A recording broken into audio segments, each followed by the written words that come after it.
Hi guys, this is the video that goes with the first handout that I attached to the email. So hopefully you printed that out and then did the warm-up on your own. And you can see here is an answer key for the warm-up so that you can check your work and make sure that you're doing the factoring and the completing the square, getting good practice with that. So check that before you go on in the video. Okay, so on the next page of your handout, I have another example using quadratic formula.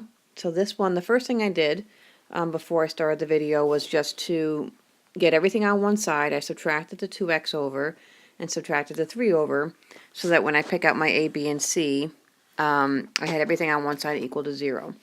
Okay, so remember that our quadratic formula is opposite of b plus or minus b squared minus 4ac all over 2a. Remember, this came from completing the square, but all you really have to do now is just plug in and just kind of work out all the arithmetic and keep simplifying. So opposite of b in this scenario, so if I had that negative and b is negative 2, I'm going to end up making that a positive in a second. Okay, plus or minus b squared, so that's negative 2 quantity squared, minus 4 times a times c, all over 2 times a, which is 2 times 3. Okay, so now it's just a matter of, I have it solved. See, x is by itself. It comes that way in the formula, so all I'm doing is simplifying my actual solutions. So I will end up getting, so that becomes a positive 2, right, plus or minus. All right, so underneath my radical, let's see, I always do this in 2 steps. First I do that quantity squared, and then I figure out, okay, so I go through and I do see that this right here is where I'm looking. All this part, minus 4 times a times c, but since there's 2 negatives in there, I know that's going to end up being a positive. Okay, so when I know it's going to be positive, then I just really look at 4 times 3 times 3. So I'm getting a 36 underneath the radical, with that 4, sorry, I'm going to add that in a second. Okay. So let's keep simplifying. So then that would become 2 plus or minus the square root of 40 over 6. And we're close to being done, but we just have to keep simplifying just a little bit more. So I'm not going to divide out by anything. I'm not going to cancel anything right now because the radical 40 doesn't have any whole coefficient in front of it. So I can't reduce by 2 unless I can reduce that. So I'm going to keep going. And I'm going to simplify the radical. Now radical 40, I could rewrite this as 4 times 10. So that really becomes 2 square root of 10 all over 6. Okay, so then I do see that I'm looking at this. Let me circle that. I'm looking at this, all my whole numbers, not the radical 10, but I'm looking at the whole numbers and seeing if I can reduce by something. And those can all be reduced by 2. So if I do that, I get 1 plus or minus radical 10 all over 3. Okay, so that's my value. So my 2 values for x, so x would be 1 plus radical 10 all over 3, 1 minus radical 10 all over 3. And there's my 2 values. So those are 2 real solutions. They're not rational because the radical is still on there, but they're definitely real. Okay, let's try one more. So flip to your last page of this handout and let's look at this one. Okay, so same thing, we're going to use the quadratic formula, so I do have to get it kind of ready. It's not really ready to use quadratic formula just yet. The one thing I have to do is bring over that 5.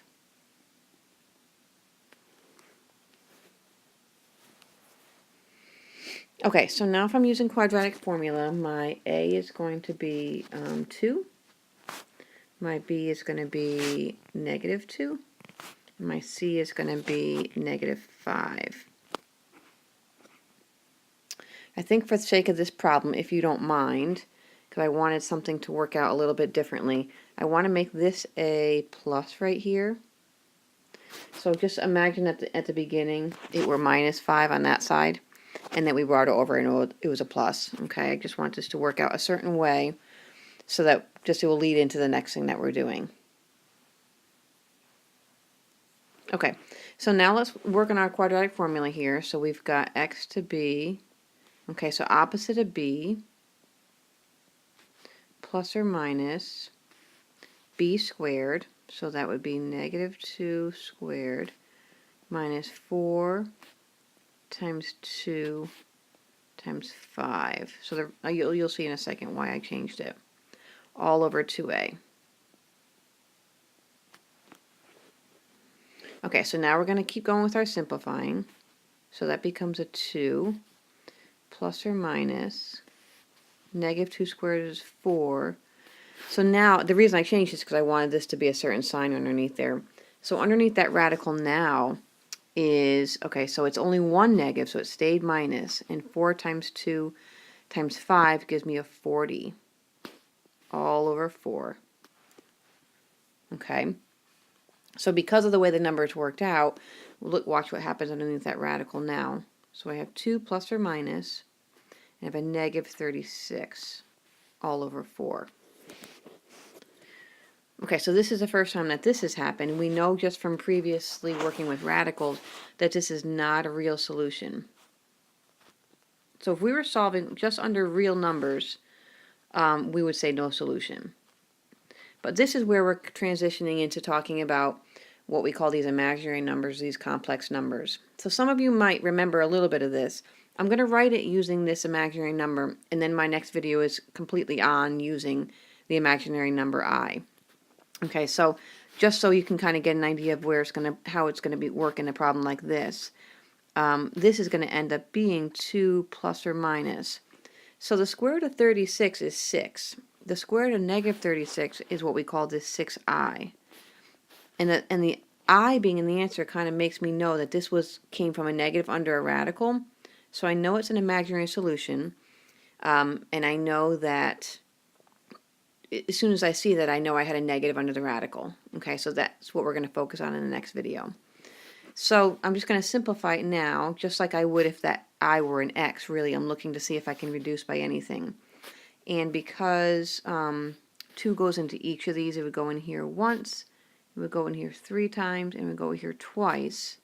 My solution really would be 1 plus or minus 3i all over 2. Okay. Now, a lot of books want you to separate this, and it would look like this. You would divide out the 2 and do 1/2 plus or minus 3/2 I.